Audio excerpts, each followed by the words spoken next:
ಇಂದು ಧರ್ಮಸಭೆ ಮತ್ತು ಜನಪ್ರತಿನಿಧಿಗಳ ಸನ್ಮಾನ ಸಮಾರಂಭ. ಈ ಸಮಾರಂಭದ ಅಧ್ಯಕ್ಷತೆ ವಹಿಸಿರುವಂತಹ ಹೊಸಬಳ್ಳಾರಿ ಕ್ಷೇತ್ರದ ಶಾಸಕರು, ಆತ್ಮೀಯ ಮಿತ್ರರಾಗಿರುವಂತಹ ಸನ್ಮಾನ್ಯ ಶ್ರೀ ಶರಣು ಕಳಗರವರೇ, ಈ ಸಮಾರಂಭದಲ್ಲಿ ಮುಖ್ಯ ಅತಿಥಿಗಳಾಗಿ ಭಾಗವಹಿಸಿರುವಂತಹ ಸೋದರಿ ಶ್ರೀಮತಿ ಮಾಲಾ ನಾರಾಯಣರವರೇ,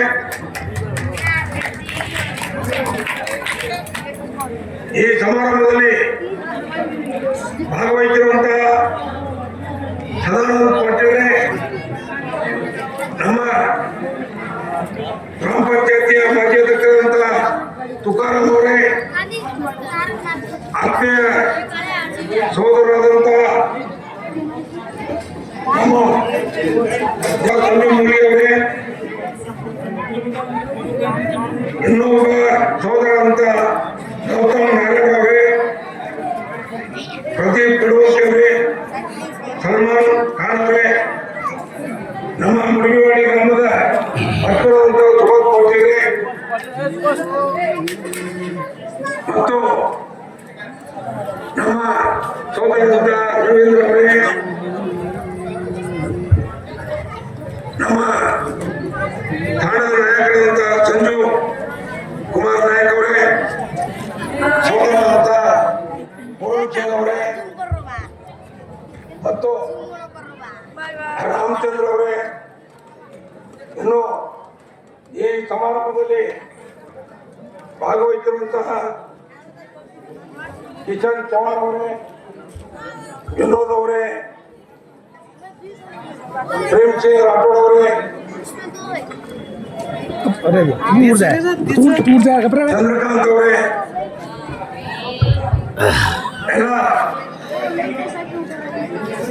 ಅಮ್ಮನಗರದ ಈ ಜಾತ್ರಾ ಕಮಿಟಿಯ ಎಲ್ಲ ಪ್ರಮುಖರಾದಂತಹ ರೂಪ್ ಸಿಂಗ್ ಕಾಮತ್ ಚೌಹಾಣ್ ಅವರೇ, ಜೇಮ್ ಸಿಂಗ್ ಗೋವಿಂದ್ ರಾಠೋಡ್ ಅವರೇ, ಪ್ರೇಮ್ ಸಿಂಗ್ ರೂಪ್ ಸಿಂಗ್ ರಾಠೋಡ್ ಅವರೇ, ಚಂದ್ರಕಾಂತ್ ಕುಮಾರ್ ರಾಠೋಡ್ ಅವರೇ, ಪ್ರೇಮ್ ಸಿಂಗ್ ಕನಿರಾಮ್ ಅವರೇ, ಲಕ್ಷ್ಮಣ ಹರಿಚಂದ್ರ ರಾಠೋಡ್ ಅವರೇ, ಮಹೇಶ್ ರಾಮಚಂದ್ರ ರಾಠೋಡ್ ಅವರು, ಪೂರ್ಣ ಸಿಂಗ್ ಸೋಮ ಅವರು, ಗೋವಿಂದ್ ಸೀತಾ ಅವರು, ಭೀಮ್ ಸಿಂಗ್ ತೋಳಾ ಅವರು, ಹನುಮಂತ್ ಕಿಶನ್ ಚೌಹಾಣ್ ಅವರು, ರಾಮಚಂದ್ರ ಕುಮಾರ್ ನಾಯಕ್ ಅವರು, ಭೀಮ್ ಸಿಂಗ್ ಸಕಾರಾಮ್ ನಾಯಕ್ ಅವರು, ಸುರೇಶ್ ಬಾಬು ಚೌಹಾಣ್ ಅವರು, ಅಮಿತ್ ಹೀರಾಮ್ ಚೌಹಾಣ್ ಅವರು, ನಮ್ಮ ಬೆಂಗಳೂರಿನಿಂದ ಬಂದಿರುವಂತಹ ನಮ್ಮ ಸಹೋದರರಾದಂತಹ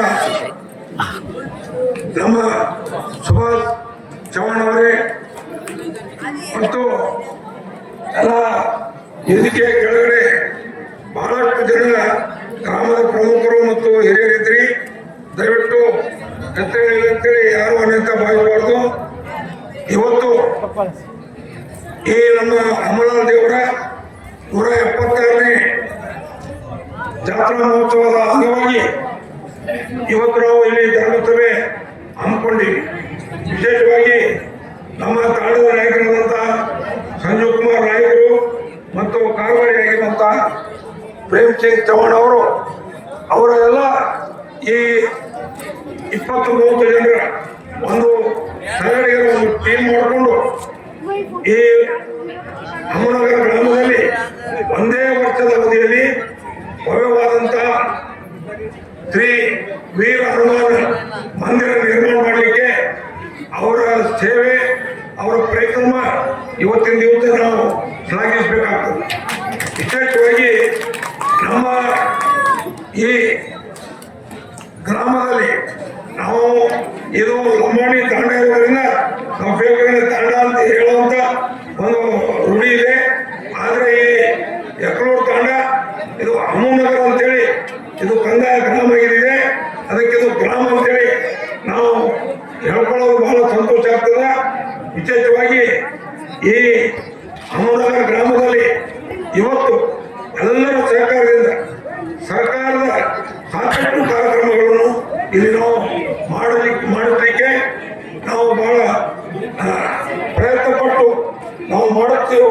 ಆ ಕಾರ್ಯಗಳನ್ನು ಮಾಡಿಕೊಳ್ಳಿ ನಾವು ಯಶಸ್ವಿಯಾಗಿದ್ದೇವೆ ಅಂತೇಳಿ ನಾವು ಸಂತೋಷದಿಂದ ಹೇಳಕ್ ಬಯಸ್ತಾ ಇದ್ದೇವೆ.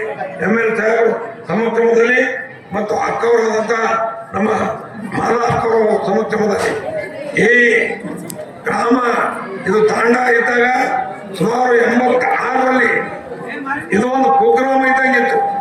ನಾವು ಮುಡುಬಿವಾಡಿಯಿಂದ ಇಲ್ಲಿ ಬರಬೇಕಾದ್ರೆ ನಮಗೆ ರಸ್ತೆ ಇರಲಿಲ್ಲ. ನಾವು ಹೊಲ ಕಟ್ಟಿ ಹಿಡ್ಕೊಂಡು ನಾವು ನಡ್ಕೊಂಡು ಬರ್ತಿದ್ದೆವು. ನಮ್ಮ ಅಬ್ದುಲ್ ಸಾಬ್ ಅಂತೇಳಿ ನಮ್ಮಲ್ಲಿ ಕಿರಾಣಿ ಅಂಗಡಿಯವರು ಇದ್ರು. ಅವ್ರ ಸೈಕಲ್ ಹೊಂದಾನೆ ಹೋಯ್ತಿರೋ ರೋಡೇ ಇದ್ದಿಲ್ಲ. ಜೀಪ ಕಾರ್ ಅಂತೂ ಬರೋದೇ ಇಲ್ಲ. ಯಾವ ಟ್ರಾಕ್ಟರ್ ಬಂದ್ರೆ ಅದನ್ನು ಬಾಡಿಯಿಂದ ಅವು ತಿಳಿ ಬಾಡಿ ತೆಗೆದು ಊರಿಗೆ ತರ್ತಿದ್ರು. ಇವತ್ತು ಈ ನಮ್ಮ ಅಮ್ಮನಗರ ಗ್ರಾಮ ನಮ್ಮ ಅಮಲಾಲ್ ದೇವರ ಆಶೀರ್ವಾದದಿಂದ, ಯಾಕಂತಂದ್ರೆ ಅಮಲಾಲ್ ದೇವರು ಇದೇ ಗ್ರಾಮದಲ್ಲಿ ಹುಟ್ಟಿದಂತ ಒಬ್ಬ ಸಂತ. ಅವರು ಇವತ್ತು ದೇವರಾಗಿ ಅಥಣಿಯಲ್ಲಿ ಒಂದು ಕಾಶಿ ಇದ್ದಂಗೆ ಬಹಳ ದೊಡ್ಡ ಭವ್ಯವಾದಂತ ಮಂದಿರ ಮತ್ತು ಅಲ್ಲಿ ಕಾನೂನು ವ್ಯವಸ್ಥೆ, ನಾವು ಕಾಶಿ ಹೋಗಿ ಬಂದಾಗ ಏನಾರ ಆಗುವಂತ ಒಂದು ಭವ್ಯ ಕಟ್ಟಡ ಅಲ್ಲಿ ನಿರ್ಮಾಣ ಆಗಿದೆ. ನಾವು ಅಮರಾಲ್ ದೇವರ ಅಲ್ಲಿ ದರ್ಶನಕ್ಕೆ ನಾವು ಇಲ್ಲಿ ನಮ್ಮ ಮಂದಿರ ಇದ್ರೂ ಕೂಡ ನಾವು ನಮ್ಮ ಗ್ರಾಮದವರು ಪ್ರತಿಯೊಬ್ಬರು ನಾವು ಅಥಣಿಯ ಅಮರಾಲ್ ಮಂದಿರಕ್ಕೆ ನಾವು ಹೋಗಿ ಬರ್ತೇವೆ. ಬರ್ತೀವೋ 2 ಬರ್ತೀವೋ ನಾವು ತಪ್ಪಲಾರ್ದೆ ನಾವು ಹೋಗ್ತೀವಿ. ಯಾಕಂತಂದ್ರೆ ಅಮಲಾಲ್ ಮಹಾರಾಜರು ಈ ತಾಂಡದಲ್ಲಿ ಹುಟ್ಟಿದಂತ ಒಬ್ಬ ಸಂತ. ಅವರೇನೋ ಸುಗ್ಗಿ ಮಾಡ್ಲಕ್ಕೆ ಹೋಗಿ ಅಲ್ಲಿ ಅವರು ದೈವಾಧೀನರಾದಾಗ ಅಲ್ಲಿ ಅವರಿಗೆಲ್ಲ ಒಂದು ಸಮಾಧಿ ಕೊಟ್ಟಿದ್ರು. ಅಲ್ಲಿನ ಜನ ಹೇಳ್ತಿದ್ರು ನಮ್ಗೆ ಲಿಂಗಾಯತರ ಹೊಲದಲ್ಲಿ ಅವ್ರಿಗೆ ಸಮಾಧಿ ಹಾಕಿದಾರೆ. ಅವರಲ್ಲಿ ನಮಗೆ ಬರಗುಡ್ತಾ ಎಲ್ಲ ಇದ್ದಾಗ ಅವರಿಗೆಲ್ಲ ಬಹಳ ಹಾನಿಯಾಗಬೇಕು. ಅದಕ್ಕೆ ಅವ್ರು ಕನಸಿನಾಗ ಬಂದು ಹೇಳ್ತು, ಯಾವುದೋ ಒಂದು ಆಕಾಶವಾಣಿ ಆದಾಗ ಅವ್ರಿಗೆ ಏನೋ ಒಂದು ಅರಿವಾಯಿತು ಅಂತ ಅವ್ರು ಹೇಳ್ತಿದ್ರು. ನಾನು ಬಹಳ ಸಣ್ಣವಿದ್ದಾಗ ನನ್ನ ತಂದೆಯವ್ರ ಜೊತೆ ಹೋಗ್ತಿದ್ದೆ ನಾನು. ಅವ್ರು ಹೇಳ್ತಿದ್ರು ಅದು ಅವರೇ ಅಲ್ಲಿ ನಾವು ಬಂಜಾರ ಸಮಾಜದವರು ಅದು ಏನೋ ನಿರ್ಮಾಣ ಮಾಡಿದ. ಅಲ್ಲಿ ಆ ಹೊಲದ ಸುತ್ತ ಇದ್ದಂತ ಲಿಂಗಾಯತರೆ ಅಲ್ಲಿ ಒಂದು ಸಣ್ಣ ಗುಡಿ ಮಾಡಿ ಅದನ್ನು ಪೂಜೆ ಸ್ಟಾರ್ಟ್ ಮಾಡಿದ್ರು. ಇವತ್ತು ಬಹಳ ದೊಡ್ಡ ಅದು ಭವ್ಯವಾದಂತ ಮಂದಿರ ಆಗ್ಯದ. ನಾವು ಆ ಪವಿತ್ರ ಸ್ಥಾನಕ್ಕೆ ಪ್ರತಿ ಒಂದು ವರ್ಷ 2 ವರ್ಷದಲ್ಲಿ ನಾವು ತಪ್ಪದೆ ನಮ್ಮ ಗ್ರಾಮದ ಎಲ್ಲರೂ ಹೋಗಿ ಬರ್ತೇವೆ. ಈ ವಿಷಯ ನಾನು ಮಾನ್ಯ ಶಾಸಕರು ಮತ್ತು ಅಕ್ಕವರ ಗಮನಕ್ಕೆ ತರ್ತಾ ಇದ್ದೀನಿ. ವಿಶೇಷವಾಗಿ ನಮ್ಮ ಈ ಹೆಕ್ಕಳೂರು ತಾಂಡ ಗ್ರಾಮ ಆದ ನಂತರ ಇಲ್ಲಿ ನಾನು ತಾಲೂಕ್ ಪಂಚಾಯತ್ ಅಧ್ಯಕ್ಷರಾದಾಗ NRWSನಿಂದ ದೊಡ್ಡ ಕುಡಿಯುವ ನೀರಿನ ಯೋಜನೆ ಹಾಕೊಂಡು ಟ್ಯಾಂಕ್ ಮಾಡಿ ಆ ಕುಡಿಯುವ ನೀರಿನ ವ್ಯವಸ್ಥೆ ಮಾಡಿದ್ದೇವೆ. ಮತ್ತು ಮುಡುಬಿವಾಡಿ ಅಂದ್ರೆ ನಮ್ಮ ಬೊಮ್ಮರಳ್ಳಿ ಅವರು ಹೊಲದಿಂದ ಮುಡುಬಿವಾಡಿ ಒಳಗಿಂದು ಪೂರ ತಾಂಡಕ್ಕೆ ಬರುವಂತ ಒಂದು ರಸ್ತೆ ಕಾಮಗಾರಿ ಮಾಡಿಕೊಂಡು ಇವತ್ತು ಅದು ಒಳ್ಳೆ ರೀತಿಯಿಂದ ಎಲ್ಲರೂ ಓಡಾಡಲಿಕ್ಕೆ ಅನುಕೂಲ ಆಗಿದೆ. ಮತ್ತು ಈ ತಾಂಡದಲ್ಲಿ ವಿಶೇಷವಾಗಿ ನಾವು ಅಂಬೇಡ್ಕರ್ ಭವನ ಸ್ಥಾಪನೆ ಮಾಡ್ತೀನಿ. ನಾನು ಅಂಬೇಡ್ಕರ್ ಭವನ ಮಂಜೂರು ಮಾಡ್ತೀನಿ. ನಮ್ಮ ತಾಂಡದಲ್ಲಿ ಅಂಬೇಡ್ಕರ್ ಭವನ ಇರಬೇಕು. ಅವರು ನಮ್ಮ ದೇಶದ ಈ ಸಂವಿಧಾನ ರಚನೆ ಮಾಡಿರುವಂತ ಮಹಾಪುರುಷರ ಒಂದು ಇಲ್ಲಿ ಅಂಬೇಡ್ಕರ್ ಭವನ ಆಗಬೇಕಂತೇಳಿ ನಾವು ಸಂಕಲ್ಪ ತೊಟ್ಟು ನಮ್ಮ ಸರ್ಕಾರ ಇದ್ದಾಗ, ನಾನು ದೇವೇಗೌಡರು ಸರ್ಕಾರ ಇದ್ದಾಗ ಅವರಿಗೆ ರಿಕ್ವೆಸ್ಟ್ ಮಾಡಿಕೊಂಡು ನಾನು ಇಲ್ಲಿ ಅಂಬೇಡ್ಕರ್ ಭವನ ಮಾಡ್ತೀನಿ. ಮತ್ತು ಹಿಂದೆ ಸಿದ್ದರಾಮಯ್ಯ ಇದ್ದಾಗ ಇಲ್ಲಿ ಸದಾನಂದ ನಮ್ಮ ಶಿವಲಾಲ್ ಭವನ ಮಾಡಿಸ್ತೀವಿ. ಮತ್ತು ನಮ್ಮ ರೇವನಾಯಕರು ಅವರು ಪಶು ಸಂಗೋಪನಾ ಮಂತ್ರಿ ಇದ್ದಾಗ ಈ ಹನುಮನಗರದಲ್ಲಿ ಪಶು ವೈದ್ಯ ಆಸ್ಪತ್ರೆ ಮಾಡಿಸ್ತೀವಿ. ಇದು ಬಹಳ ವಿಶೇಷ ಇದೆ. ಇಲ್ಲಿ ಕರ್ನಾಟಕದಲ್ಲಿ ಬಂಜಾರ ಜನ ವಾಸಿಸುವಂತ ಯಾವುದೇ ಗ್ರಾಮದಲ್ಲಿ ಪಶು ವೈದ್ಯಕೀಯ ಆಸ್ಪತ್ರೆ ಇಲ್ಲ. ಅದನ್ನು ನಾವು ಬಹಳ ಹೆಮ್ಮೆಯಿಂದ ನಾವು ಇವತ್ತು ನಾವು ಹೇಳ್ಕೊಂಡು ಮಾನ್ಯ ರೇವನಾಯಕರಿಗೆ ಮತ್ತು ಕುಮಾರಸ್ವಾಮಿ ಅವರಿಗೆ ನಾವು ನೆನೆಸ್ಕೊಳ್ಬೇಕಾಗ್ತದೆ. ಅದು ಕುಮಾರಸ್ವಾಮಿ ಅವ್ರ ಬಳಿ ಹೋಗಿ ನಾನೇ ರೇವನಾಯಕರ ಪ್ರಪೋಸಲ್ ಹೋಗಿ ಅಪ್ರೂವ್ ಮಾಡ್ಕೊಂಡು ಬಂದ್ರೆ ಇದನ್ನ ನೋಡಿದ್ರೆ ಇದನ್ನು ಮಾಡಿಕೊಡ್ಬೇಕಾಗ್ತದೆ. ಅದಕ್ಕೆ ಅವರಿಗೆ ಇವತ್ತು ನಾವು ನೆನೆಸ್ಕೋಬೇಕಾಗ್ತದ. ವಿಶೇಷವಾಗಿ ಈ ಗ್ರಾಮದಲ್ಲಿ ಒಬ್ಬ ಲಕ್ಷ್ಮಣರಾವ್ ಅಂತೇಳಿ AW ಇದ್ರು KBದಾಗ, ನಾನಲ್ಲಿ ಟೀಚರ್ ಇದ್ದ MP ಇದ್ದಾಗ ಅವರಿಬ್ಬರು ಹೆಣ್ಮಕ್ಕಳು ಅವರು ಹುಡುಗಿಯರ ನಮ್ಮಲ್ಲಿ ಸ್ಕೂಲಿಗೆ ಬರ್ತಿದ್ರು. ನಾನು ಅವರಿಗೆ ಟ್ಯೂಷನ್ ಹೇಳ್ತಿದ್ದೆ. ಆ ಸಂಬಂಧದಿಂದ ನಾನು ಒಂದಿನ ಅವ್ರಿಗೆ ಹೇಳೋದು, ಸರ್ ನಮ್ಮ ತಾಂಡ ಲೈಟ್ ಇಲ್ರಿ ಸರ, ಹಂಗೆ ಮಾಡೋದು ಎಲ್ಲ ಕತ್ತಲಾಗಿ ಆರಾಮ ಜನ ಅಂತಂದಾಗ ಕೇವಲ ಈ ಜಾತ್ರೆಯ ಸಂದರ್ಭದಲ್ಲಿ ಕೇವಲ 1 ವಾರದಲ್ಲಿ ಅವರು ಕೆಳಗಿನ ಎಲ್ಲ ನಮ್ಮ ಚಂದ್ರಕಾಂತ್ ಪೋತಿ ಅವರು ಬಂದಿಲ್ಲ. ಇಲ್ಲಿ ಕುಡಿತನ ಒಂದು 4 ಕಂಬ ಹಾಕಿ ಅವರು ಉದ್ಘಾಟನೆ ನಮ್ಮ ಬಸವರಾಜ ಪಾಟೀಲ್ ಅಟ್ಟೂರವರು ಮಾನ್ಯ ಅವರು ನೀರಾವರಿ ಸಚಿವರಿದ್ದಾಗ ಅವ್ರ ಕೈಯಿಂದ ಉದ್ಘಾಟನೆ ಮಾಡಿಸಿ ಅವರ ಪೂರ್ಯದಿಂದ ಲಕ್ಷ್ಮಣರಾವ್ ಎಡಬ್ಲ್ಯೂ ಅವರು ಮಾಡಿದಂಥ ಒಂದು ಈ ಕೆಲಸ ಇವತ್ತು ನಾವು ಅವ್ರಿಗೆ ನೆನೆಸ್ಕೋಬೇಕಾಗ್ತದೆ. ಅವ್ರು ಇರ್ಲಕ್ಕಿಲ್ಲ, ಅವಾಗ ಬಹಳ ಏಜಾಗಿತ್ತು ಅವರಿಗೆ. ಅಂದ್ರೆ ನಾನು ಯಾಕೆ ಹೇಳ್ತಾ ಇದ್ದೀನಿ ಅಂದ್ರೆ ಈ ಒಂದು ಬಂಜಾರ ಸಮಾಜದವರು ವಾಚಿಸುವಂತ ಈ ಸಣ್ಣ ಈ ಸ್ಥಾನಕ್ಕೆ ಕಂದಾಯ ಗ್ರಾಮ ಮಾಡಿಸಿ ಈ ಗ್ರಾಮಕ್ಕೆ ಏನು ಇರ್ತದ ಅದೆಲ್ಲ ಸೌಲಭ್ಯ ಇವತ್ತು ನಮ್ಮ ಸರ್ವೆ ನಂಬರ್ ಬೇರೆ ಅವ, ನಮ್ಮ ತಲಾಟಿ ಬೇರೆ ಅಲ್ಲ, ನಮಗೆ ಆದಾಯ ಬೇರೆ ಅಲ್ಲ ಏನ್ರಿ. ನಮ್ಮಲ್ಲಿ ಆಕ್ರಮ ಸ್ಕೂಲ್ ಇದೆ, ನಮ್ಮಲ್ಲಿ 1ರಿಂದ 8ನೇ ತರಗತಿವರೆಗೆ ಸರ್ಕಾರಿ ಹಿರಿಯ ಪ್ರಾಥಮಿಕ ಶಾಲೆ ಇದೆ. ಇಲ್ಲಿ ಎಲ್ಲ ರೀತಿಯ ಇಲ್ಲಿ 2 ಅಂಗನವಾಡಿಗಳವ. ಅಲ್ಲಿ ಬೇರೆ ಕಡೆ ಹೇಳ್ತಾರೆ ಏನ್ರಿ ಆ ಕಾಂಡದಾಗ ಹಂಗೆ 2 ಅಂಗನವಾಡಿ ಯಾವ್ದು. ನಾನು ಸಣ್ಣ ಪುಟ್ಟ ಅಧಿಕಾರದಲ್ಲಿದ್ದಾಗ ಸನ್ಮಾನ್ಯ ಶ್ರೀ ಬಸವರಾಜ ಪಾಟೀಲ್ ಅಟ್ಟೂರವ್ರ ಜೊತೆಗೆ ನಾನು ಇದ್ದಾಗ ಸುಮಾರು ಈ ತಾಲೂಕಿನಲ್ಲಿ 100ಕ್ಕಿಂತ ಹೆಚ್ಚಿಗೆ ಅಂಗನವಾಡಿ ಟೀಚರ್ಗಳನ್ನು ನಾನು ಅಪಾಯಿಂಟ್ಮೆಂಟ್ ಮಾಡಿಲ್ಲ. ಅವ್ರ ಬಳಿ ಯಾರು ಒಂದು ಕಪ್ ಚಾ ಕುಡಿಯೋದಾಗ ಇವತ್ತು ನಮ್ಮ ತಂಡದಾಗ ಏನಾದ್ರು 10-12 ಮಂದಿ ಅಂಗನವಾಡಿ ಟೀಚರ್ ಇರಿ ಏನ್ರಿ. ಎಲ್ಲಿ ಜಾಗ ಖಾಲಿ ಇರ್ತದ ಅಲ್ಲಿ ಕಲ್ತಂತ ಹುಡುಗಿರಿ ಬಂದು ನಾನು ಅಪಾಯಿಂಟ್ಮೆಂಟ್ ಮಾಡುತ್ತಿದ್ದೇನೆ. ಅವ್ರದೆಲ್ಲ ಪುಣ್ಯದಿಂದ ಅವ್ರದ್ದು ಹರಕೆ ಅವ್ರ ಆಶೀರ್ವಾದದಿಂದ ಇವತ್ತು ನನಗೆ 70 ವರ್ಷ ವಯಸ್ಸಾದರೂ ಕೂಡ ನನಗೆ ಯಾವುದೇ ರೋಗ ರುಚಿ ಇರಲಾರ್ದಾಗ ಇನ್ನೂ ನಿಮ್ಮ ಜೊತೆಗೆ ಓಡಾಡುವಂತ ಶಕ್ತಿ ಪೂಜ್ಯ ಅಮಲಾಲ್ ಮಹಾರಾಜರ ಪುತ್ರ ಅಂತೇಳಿ ನಾನು ಒಮ್ಮೆಲಿಂದ ಹೇಳಬೇಕು ಇದ್ದೀನಿ. ಯಾಕಂತಂದ್ರೆ ನಾನು ಯಾಕೆ ಮಾಡೀನಿ ಇವೆಲ್ಲ ಕೆಲಸಗಳು ಅಂದ್ರೆ ನನಗೆ ಈ ಭೂಮಿಯಲ್ಲಿ ಹುಟ್ಟಿದಂತ ನಾನು ಈ ಭೂಮಿಯ ಋಣ ಮುಟ್ಟಿಸ್ಬೇಕು ಅಂತೇಳಿ ನಾನು ಎಲ್ಲರಿಂದ ನಡೀತು. ನಾನು ಯಾವ ಅಧಿಕಾರದಲ್ಲಿ ಇರಲಾರ್ದೇ ನಾನು ಎಲ್ಲರ ಜೊತೆಗೆ ಸ್ನೇಹ ಸಂಬಂಧ ಇಟ್ಕೊಂಡು ನಾನು ಒಳ್ಳೆ ಕೆಲಸಗಳನ್ನು ಮಾಡಿ ಇವತ್ತು ನಮ್ಮ ಮಾನ್ಯ ಶಾಸಕರು ಅವರು ಬಹಳ ಸ್ಪೀಡ್ನಿಂದ ಕೆಲಸ ಮಾಡುವಂತ ವ್ಯಕ್ತಿ ಇದ್ದಾರೆ. ನಾವು ಅವರು ಬಹಳ ಹಳೆ ಸಂಬಂಧ. ನಾವು ಅವರು ತಮ್ಮ ಅವರ ಮನೆಯಲ್ಲಿ ಧರ್ಮಪತಿ ನನ್ನ ಮಗಳು ಬಹಳ ಒಳ್ಳೆ ಸಂಬಂಧ. ನಾವು ಸುಮಾರು ಸಲ ಅವ್ರ ಮನೆಗೆ ಹೋಗಿ ನಾನು ಊಟ ಮಾಡ್ಕೊಂಡು ಬಂದೀನಿ. ಅವ್ರ MLA ಆದ ನಂತರ ಪಕ್ಷದ ಕೆಲವು ತತ್ವ ಸಿದ್ಧಾಂತದ ಮೇಲೆ ನಾವು ಒಬ್ಬರಿಗೊಬ್ಬರು ನಾವು ಏನೋ ವೈಮನಸ್ಸು ಮಾಡಿಕೊಂಡು ನಾವು ನಮ್ಮ ಪಾರ್ಟಿ ಅವ್ರ ಪಾರ್ಟಿ ಮಾಡಿರಬೇಕು. ಆದ್ರೆ ವೈಯಕ್ತಿಕವಾಗಿ ಅವ್ರ ತಂದೆ ಹಿಡ್ಕೊಂಡು ನಾವು ನಮ್ಮ ಬಹಳ ಆತ್ಮೀಯರು ಏನ್ರಿ. ಅವರು ನಮ್ಮಲ್ಲಿ ನಾನು ಯಾವುದೇ ಕೆಲಸ ಹೇಳಿದ್ರು ಕೂಡ ಇವತ್ತಿಗೆ ಅವರು ಹೊಲ ಅಂದಿಲ್ಲ.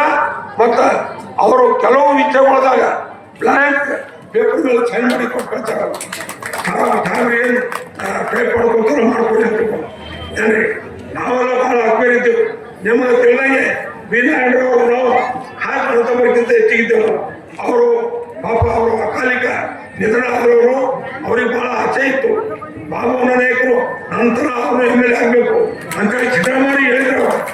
ಹೈದರಾಬಾದ್ ಕರ್ನಾಟಕದಾಗ ನಾನು MLA ಮಾಡಿದ್ವಿ. ಈಗ ನಮ್ಮ ಉಪಮಂತ್ರಿನೇ ಹೋದಾನ ಅವನು ಏನು ಮಾಡಬೇಕು ಅಂತ ನಾನು ಎದುರು ಕೊಡಿದಾಗ ಸಿದ್ದರಾಮಯ್ಯ ಹಠ ಹಿಡಿದು ಜಗಳ ಆಡಿದ್ರು. ಬೀನಾಯಣ್ಣರು ಪಾಪ ಇವತ್ತವರು ನಮ್ಮನ್ನೆಲ್ಲ ಆಗಲು ಹೋಗಿದ್ರ. ಅವ್ರ ಆತ್ಮಕ್ಕೆ ಶಾಂತಿ ಸಿಗಲಿ ಅಂತೇಳಿ ನಾವು ದೇವರಲ್ಲಿ ಬೇಡ್ಕೋಬೇಕಾಗ್ತದ.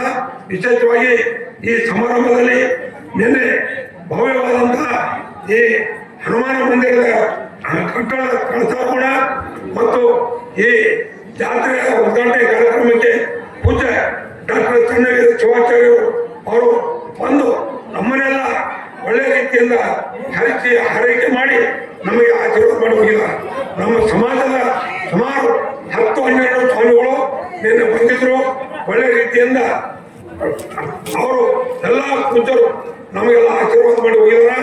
ಮನೆಗೆ ನಮ್ಮ ಹವಾಮಲಿನಾಥ್ ಮಹಾರಾಜರು ಬಂದು ಅವರು 2 ತಾಸು ಕೂತು ಎಲ್ಲರಿಗೆ ಪ್ರಸಾದ ಅವರು ಏನು ಅವರ ಕೈಯಿಂದ ಪ್ರಸಾದ ವಿತರಣೆ ಮಾಡಿ ಅವರು ಈ ತಾಣದೆಲ್ಲರಿಗೆ ಅವರು ಆಶೀರ್ವಾದ ಮಾಡಿ ಹೋಗಿದಾರ. ವಿಶೇಷವಾಗಿ ಇವತ್ತಿನ ಈ ಜಾತ್ರಾ ಕಾರ್ಯಕ್ರಮಕ್ಕೆ ನಾವು ಇವತ್ತು ಒಂದು ಭಾಷಣ ಮಾಡೋದಷ್ಟೇ ಅಲ್ಲ, ಇಲ್ಲಿ ಏನು ನಮ್ಮ ನಾಯಕ ಮತ್ತು ಕಾರ್ಬಾರಿ ಜೊತೆಗೆ ಇಲ್ಲಿ ಮುಂದೆ 30 ಜನ ಇದ್ದಾರ. ಇವರು ರಾತ್ರಿ ಹಗಲು ಪಾಪ ಅವರು ಎಲ್ಲ ಕಾರ್ಯದಲ್ಲಿ ಅವರು ಭಾಗವಹಿಸ್ತಾರ. ನಾನು ಮಾರ್ಗದರ್ಶನ ಮಾಡ್ತೀನಿ ಅಷ್ಟೇ. ಆದ್ರೆ ಅವರು ರಾತ್ರಿ ಹಗಲು ದುಡಿದು ಅವ್ರ ಮನೆ ಕೆಲಸ ನೋಡಿಲ್ಲ. ಅವರು ನಾನು ಏನು ಹೇಳ್ತೀನಿ ಅದನ್ನು ಚಾಚು ತಪ್ಪದೆ ಮಾಡಿ ಇವತ್ತು ಈ ಗ್ರಾಮಕ್ಕೆ ಕಳೆ ಬರುವಂತಹ ಒಂದು ವ್ಯವಸ್ಥೆ ಮಾಡಿ ವ್ಯವಸ್ಥಿತವಾಗಿ ಈ ಜಾತ್ರಾ ಕಾರ್ಯಕ್ರಮ ಆಚರಣೆ ಮಾಡ್ತಾ ಇದ್ದಾರೆ. ಅವರಿಗೆ ಈ ಸಂದರ್ಭದಲ್ಲಿ ನಾನು ಅಭಿನಂದನೆಗಳನ್ನು ಸಲ್ಲಿಸಿ, ನಾನು ಈ ಜಾತ್ರಾ ಕಾರ್ಯಕ್ರಮದ ನಿಮಿತ್ತವಾಗಿ ಬಂದಂತ ನಿಮಗೆಲ್ಲ ಪೂಜ್ಯ ಅಮಲಾಲ್ ಮಹಾರಾಜರು ಆಶೀರ್ವಾದ ಮಾಡಿ ನಿಮ್ಮ ಕಷ್ಟ ಸುಖಗಳನ್ನು ದೂರ ಮಾಡಲಿಕ್ಕೆ ಅವ್ರ ಶಕ್ತಿ ಪ್ರೇರಣೆ ಆಗಲಿ ಅಂತೇಳಿ ನನ್ನ ಮಾತಿಗೆ ನಾನು ವಿರಾಮ ಕೊಡ್ತೀನಿ. ಎಲ್ಲರಿಗೆ